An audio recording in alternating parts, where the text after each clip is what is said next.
trazer aqui uma direção para a igreja. Prepare aí a sua Bíblia, livro de Êxodo, capítulo 10. Deixa ela aí no livro de Êxodo, no capítulo 10. Quero falar sobre independência.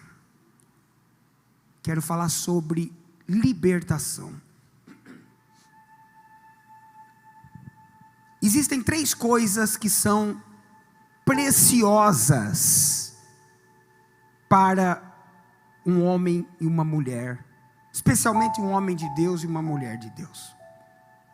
No caso dos judeus, para eles essas 3 coisas são sagradas. Para o judeu, essas 3 coisas são inegociáveis. No final do ano, depois da Jeová Jireh, eu quero estar em Israel. Inclusive eu quero fazer eu quero gravar uma série de mensagens sobre a escola dos hebreus. E essas 3 coisas que são sagradas para os hebreus são as 3 primeiras coisas ensinadas na escola deles. Desde a criancinha. Um menino judeu, com 14 anos de idade, ele passa pelo que eles chamam de bar mitzvah, que é quando ele pode ler a Torá publicamente. Mas para passar pelo bar mitzvah, ele tem que passar por uma prova oral, onde o rabino vai testar os conhecimentos bíblicos dele na Torá.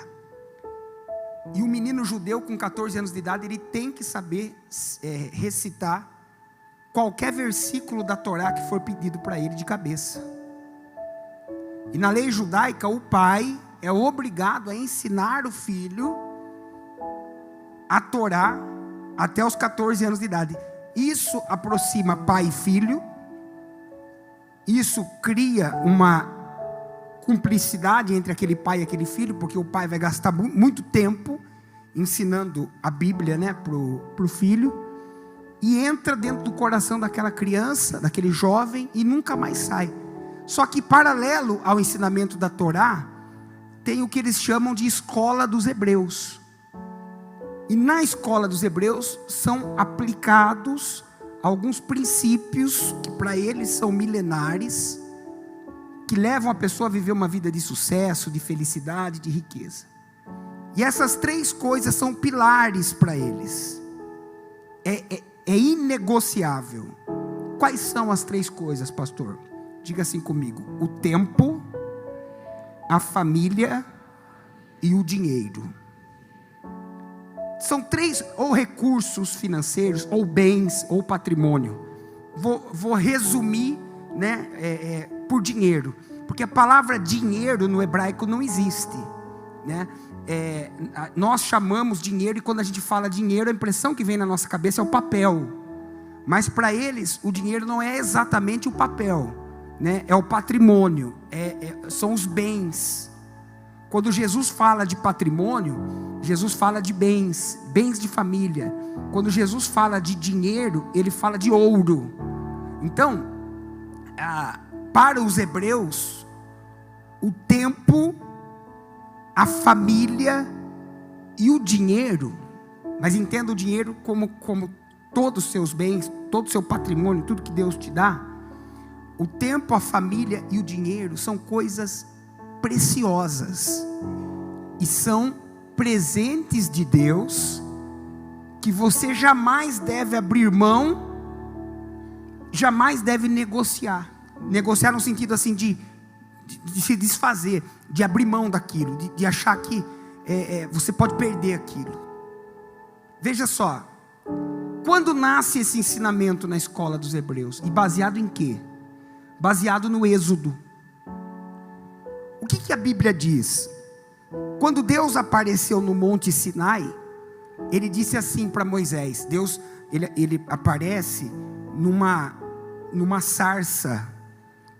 Uma sarça, ela estava em chamas. A sarça desse tamanhozinho assim, uma árvorezinha seca, costuma pegar fogo. É comum a sarça estar em chamas no deserto, é muito quente. Ela passa por um processo de autocombustão. Só que o que acontece? Ela pega fogo e é como a palha, ela fica em chamas e logo apaga. Ela se consome. Mas a Bíblia diz que a sarça que Moisés viu estava em chamas, mas o fogo não consumia aquela sarça. E é isso que chama a atenção de Moisés. Não o fato dela estar em chamas, mas o fato dela não se consumir. Por isso que Moisés disse assim: olha, eu vou até lá e eu quero ver essa maravilha. Como que essa sarça está em chamas desse jeito e ela não se consome? Primeira coisa, o fogo de Deus não destrói, o fogo de Deus alimenta. O fogo de Deus é para te aperfeiçoar, não é para te destruir. O fogo de Deus te destaca, o fogo de Deus te eleva. E é o que acontece com aquela sarça. Moisés vai até perto da sarça e Deus fala com Moisés. E o que Deus diz para Moisés? Deus diz assim: Moisés, eu tenho ouvido o clamor do meu povo que está no Egito. Então preste atenção. No Egito o povo clamava. O que o povo fazia no Egito? Clamava. Existem 3 livros da história dos hebreus, escritos pelo Flávio Josefo, que é o historiador mais conhecido dos judeus. Apião, História dos Hebreus, Guerra dos Hebreus. E no livro da história dos hebreus, ele conta como era a vida dos hebreus ainda no tempo da escravidão.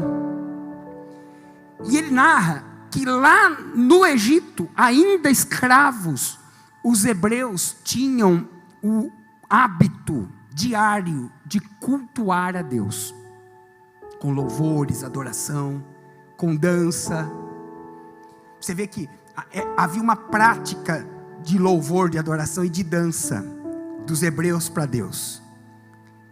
E eram quase 2 milhões de homens e mulheres e crianças louvando a Deus diariamente.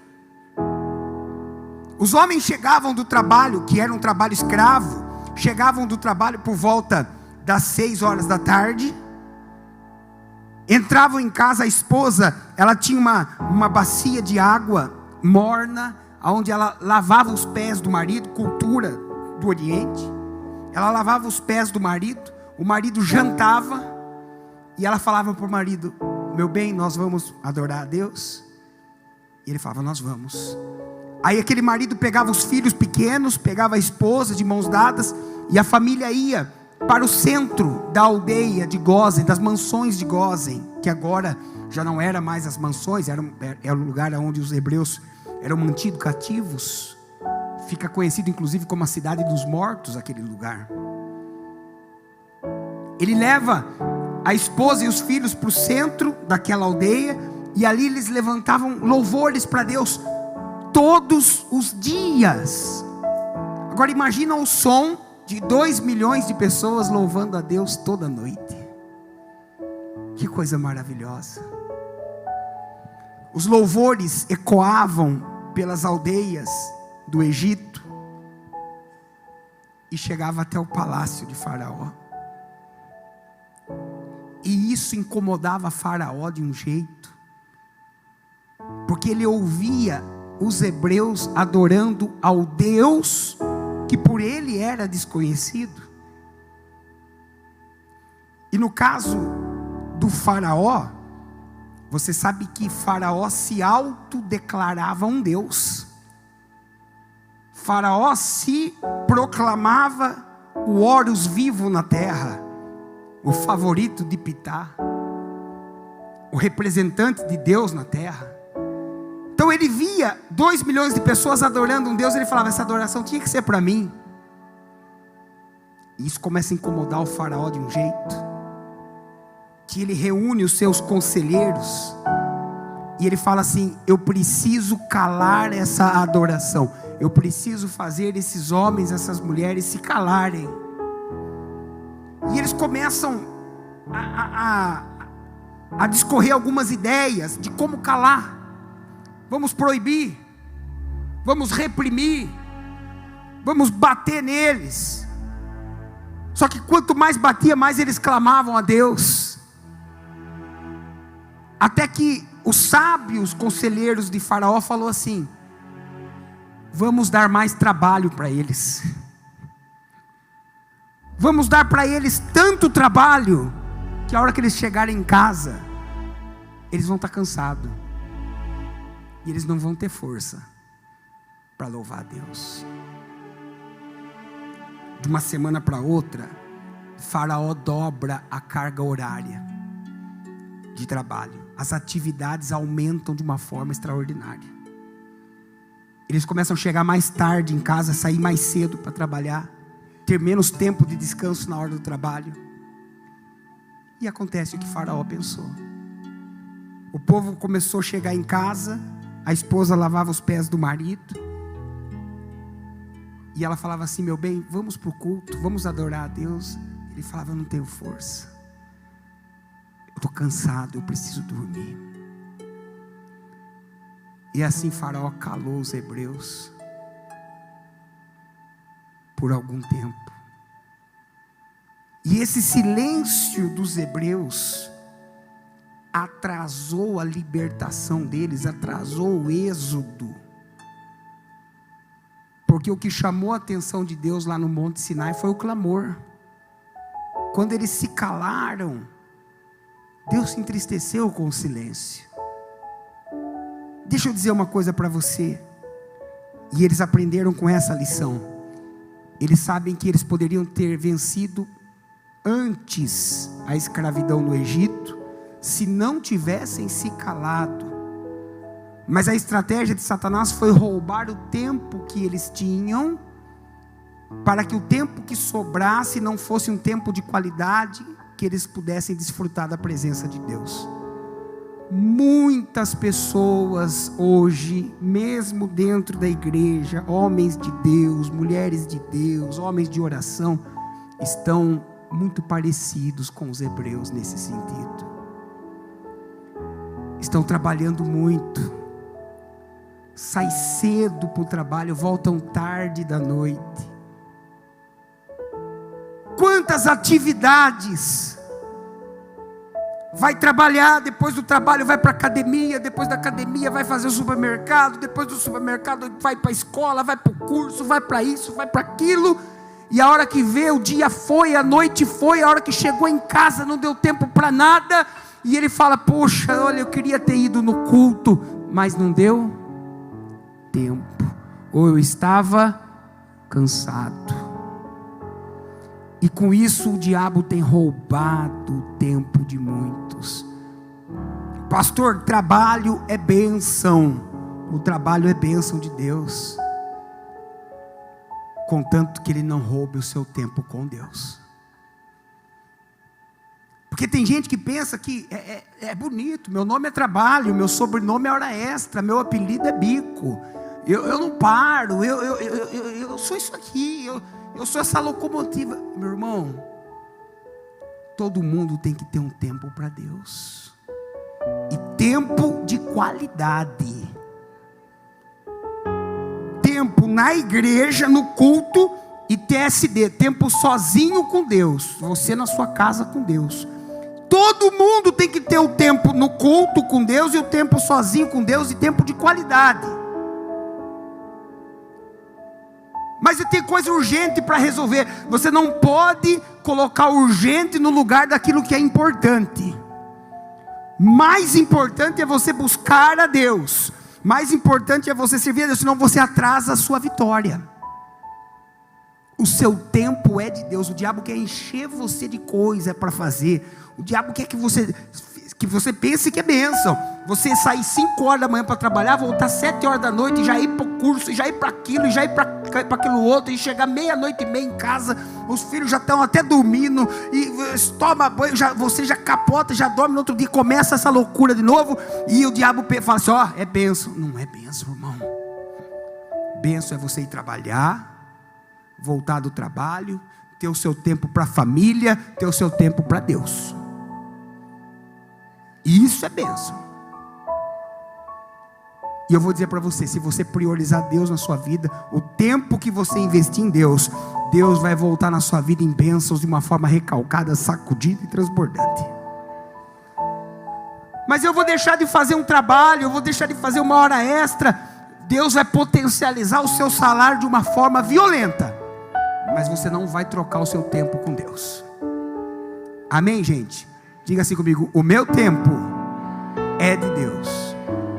Mas tem que ser. O seu tempo tem que ser de Deus. Nós temos que ter, veja, as 24 horas do dia deveriam ser divididas de algumas formas, né? Tem o tempo para o trabalho, tem o tempo para a família, tem o tempo para descansar, tem o tempo para o lazer, mas não pode faltar o tempo para Deus. Das 24 horas que você tem no dia, o dízimo das 24 horas você deveria dar para Deus. O dízimo, 10% dessas 24 horas, você deveria reservar para Deus. Todos os dias, vindo na igreja, orando, lendo a palavra. Divide esses 10% do tempo que você vai dedicar para Deus diariamente. Divide dessa forma, louvando, lendo a Bíblia, na igreja, orando. Você vai ver que é os melhores 10% do seu tempo investido. Amém, gente? Mas infelizmente, muita gente até começa bem, vem segunda-feira, vem quarta-feira, vem domingo, mas daqui a pouquinho só vem de quarta e domingo, daqui a pouquinho só vem de domingo, ou só vem de quarta, porque está corrida a vida. Será que Deus vai ter que puxar o seu freio? Porque eu vou falar uma coisa, tem um monte de gente que fala assim, ó, não tenho tempo para Deus não tenho tempo para ir negócio de igreja, não tenho tempo não. Aí Deus vai lá e para ela, né? A hora que Deus para ela, Deus fala, você não vai parar para mim? Eu paro você. Deus vai lá e desliga ela. Aí a hora que Deus desliga ela, e às vezes ainda vem uma notícia junto, Deus desliga a chave e ainda usa um médico ainda, né? Fala assim, ó, é grave, tem pouco tempo agora. O que a pessoa, a primeira coisa que ela fala que ela vai fazer com esse tempo que sobrou, né? Eu vou buscar Deus. Mas por que eu vou esperar isso acontecer, se eu posso dar o meu tempo agora para Deus e viver uma vida de qualidade? Por que eu não posso esperar as coisas dar errado para mim buscar a Deus? Pelo contrário, buscar a Deus é uma constante na vida. Eu devo servi-lo quando as coisas vão bem. Quando as coisas estão bem, eu tenho que buscá-lo, para que elas continuem bem. Pastor, e se estiverem mal? Aí eu também tenho que buscar a Deus. E a Bíblia diz isso, né? Eu serei achado de vós. Ele se permite achar, mas dedica o seu tempo para Ele. Amém, gente? Os hebreus perceberam que para roubar o tempo de Deus, o diabo deu muito trabalho para eles, no caso do Egito. Então quando você vai para Israel, na sexta-feira, 6 horas da tarde, tudo para. Para eles é sábado, né? Tudo para, tudo.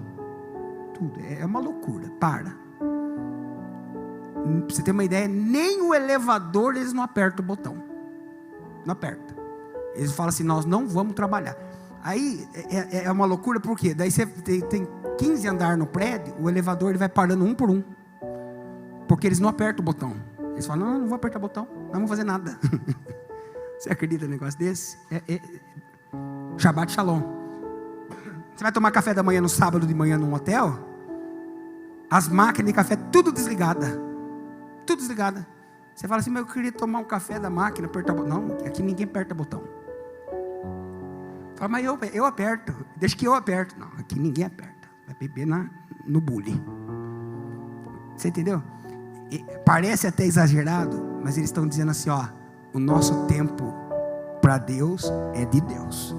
Aí você vai lá no Muro das Lamentações na sexta-feira, é aquele monte de gente chegando sexta-feira, 7, 8 horas da noite, E eles atravessam a noite ali, orando, buscando a Deus. As sinagogas enchem. É deles, é a cultura deles. A gente, no nosso caso, não é buscar a Deus só de sábado, né? Ou só no Shabat. Mas eu estou dando para você um exemplo. Eles levam tão a sério o tempo que para eles é de Deus, que eles não fazem nada a não ser buscar a Deus. E nós cristãos deveríamos fazer o mesmo. Só que não só de sábado. Nós deveríamos fazer todo dia. Ter o nosso tempo para Deus. Ter o seu devocional diário. Seja de manhã, seja à tarde, seja de madrugada. Mas todos os dias você deve ter o seu tempo com Deus. E dia de culto é inegociável. Dia de culto para tudo. E vem para a casa de Deus. Pode ter certeza que vai valer a pena. A segunda coisa que para eles é preciosa é a família. Depois que Faraó percebeu que não deu certo, Moisés entra em Israel com a mensagem de Deus e diz: olha, Deus ouviu o clamor de vocês, eles pararam de clamar, volta a clamar todo dia. O povo voltou a clamar. E Moisés leva um pedido para Faraó e diz assim: eu quero levar o povo para orar comigo no Monte Sinai e adorar a Deus.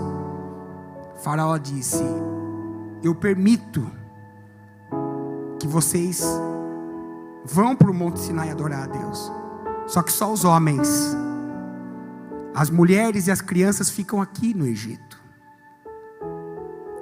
Faraó, ele tenta separar a família, porque ele pensava: se for só os homens, eles vão voltar para cá, eu vou segurar a família aqui comigo. Egito simboliza o mundo para nós cristãos, né?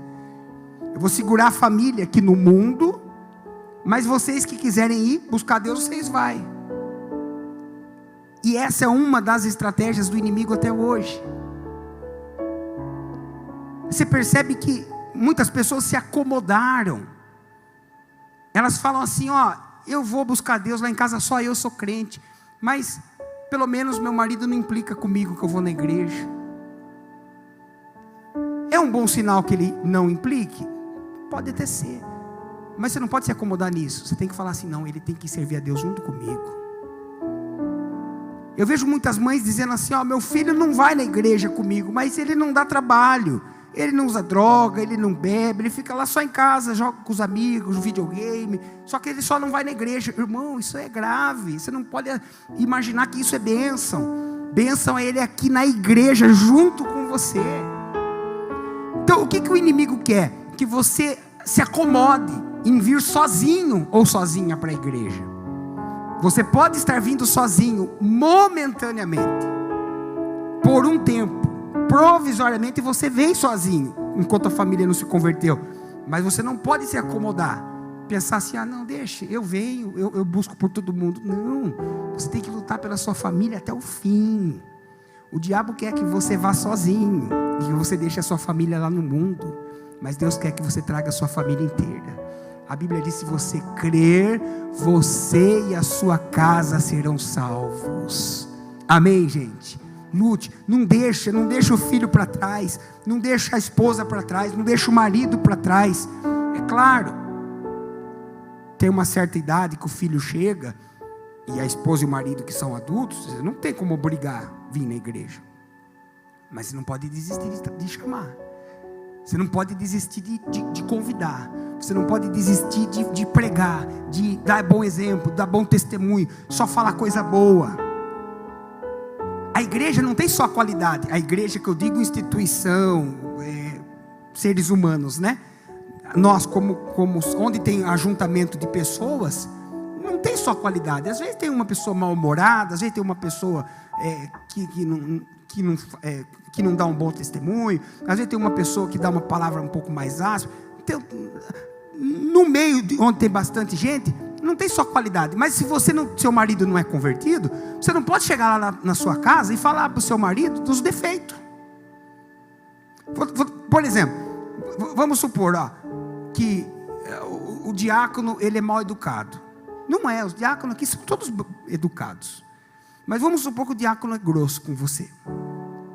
Aí você fica triste com isso, e você tem todo o direito de ficar triste. Aí você vai na sua casa e fala assim para o seu marido que não é crente: Fala assim, nossa, lá na igreja tem uns diáconos tão mal educados. Aí o que esse marido vai pensar? O que eu vou fazer nessa igreja? Você está entendendo? Então, o que você tem que fazer? Não é esconder, mas ora por esse diácono que foi mal educado.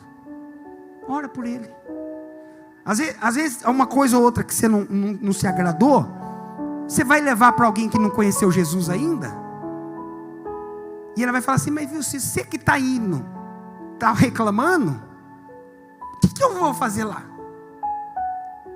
Você está entendendo o que eu quero dizer? Sim ou não? Então, enquanto a sua família não se converte, você tem que só levar notícia boa. Porque, irmãos, Deus é maravilhoso. Deus não tem defeito, Jesus não tem defeito. Qualquer defeito que a gente possa apontar é de ser humano. Jesus não tem defeito. Qualquer coisa que a gente pode apontar é coisa de homem. Porque a palavra de Deus é infalível. Jesus é perfeito. Então é dele que a gente tem que falar. A gente tem que mostrar o que há de melhor na presença de Deus, para que a nossa família se entregue a Deus, para que a nossa casa sirva a Jesus também. Você consegue entender o que eu quero dizer? Sim ou não? Eu sempre falo para pastores e para diáconos, e quero falar para você também. Muitas vezes você vem com a família inteira dentro da igreja, e aí você está indo embora do culto com as crianças no carro. A criança está indo infeliz da vida, a criança está indo, nossa, eu estava na igreja. Aí se dentro do carro você começa a falar mal da igreja, a criança, ela entra em parafuso. Ela fala assim, peraí, nós estávamos na igreja, mas meu pai está falando que não é bom, minha mãe está falando que não é bom. Daqui a pouco ele fala, por que eu vou fazer lá? Tem pai e mãe que não entende por que filhos desviam, mas começa a notar se você não fala mal da igreja dentro do seu carro, perto do seu filho. Começa a notar se você não fala mal, e não precisa ser necessariamente da nossa. Não fale mal de nenhuma igreja, não fale mal de ninguém, irmão, não fale mal de ninguém. A gente tem que falar bem, e o que não tiver de bem para falar, a gente tem que falar de Jesus. Você compreende o que eu quero ensinar? Então, lute por sua família é de Deus. Não aceite que seus filhos não venham, não aceite que seu marido não venha, não aceite que a sua esposa não venha. Momentaneamente, pode ser que eles não estão vindo, mas não desista deles. Não desista deles, porque Deus não desiste deles. Eu falei para os meus meninos já, se um dia eles falassem, não vou, enquanto pelo menos eu morar com a gente, enquanto a gente tiver o controle de tudo ali em casa, não vai ficar fazendo o quê? Vai ficar em casa, videogame, dá embora o videogame. Vai ficar em casa, Netflix, corta o Netflix. Vai ficar na internet, corta a internet. Mas não vai ter nada para fazer em casa, então vamos na igreja. Então vamos para a igreja. Amém, gente? Irmãos, a gente ensina quando criança, para que quando esteja grande não se desvie do caminho. Não tenha medo.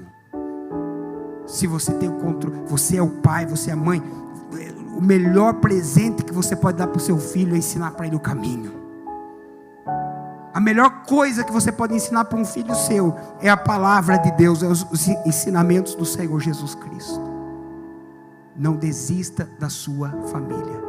Desculpa, tá? Se eu pego pesado falando isso, mas muitas vezes uma criança de 7 anos de idade manda na casa.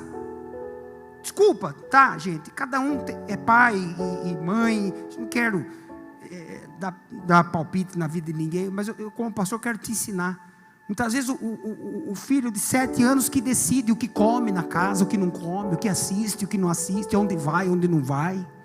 Se o filho de 7 anos falar assim, é hoje que vai na igreja, é hoje que vai. Se falar assim, não vai ninguém na igreja, ninguém vai. Se falar assim, nós vamos comer pizza hoje, é pizza. Se vamos comer lã, é lã. É ele que manda. E não pode ser assim, gente. O pai e a mãe tem que ter o controle. Não carrasco. Não ditador, não tirando. Mas o pai e a mãe tem que ter autoridade na casa. Principalmente no que diz respeito à igreja. Dia de ir para a igreja, dia de ir para a igreja. Quando eu era católico, eu não tinha escolha, eu tinha que ir na missa todo domingo. tinha que ir, era obrigado a ir. Sinceramente, eu não gostava de ir, mas eu era obrigado. Só que eu vou falar para você uma coisa. Por mais que era uma religião, que eu não vou criticar, mas eu vou dizer para você, quantas vezes eu me peguei falando com Deus? Quantas vezes eu me peguei falando com Deus, mesmo naquela época, Tico? Mesmo naquela época. Quantas vezes em apuros eu me peguei falando com Deus?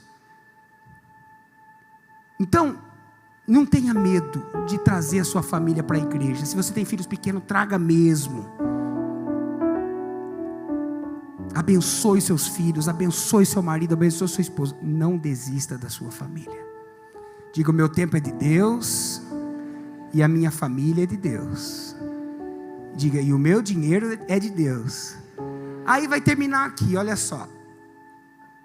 Então, o diabo não conseguiu roubar o tempo, não conseguiu roubar a família, falou assim: eu vou roubar os bens.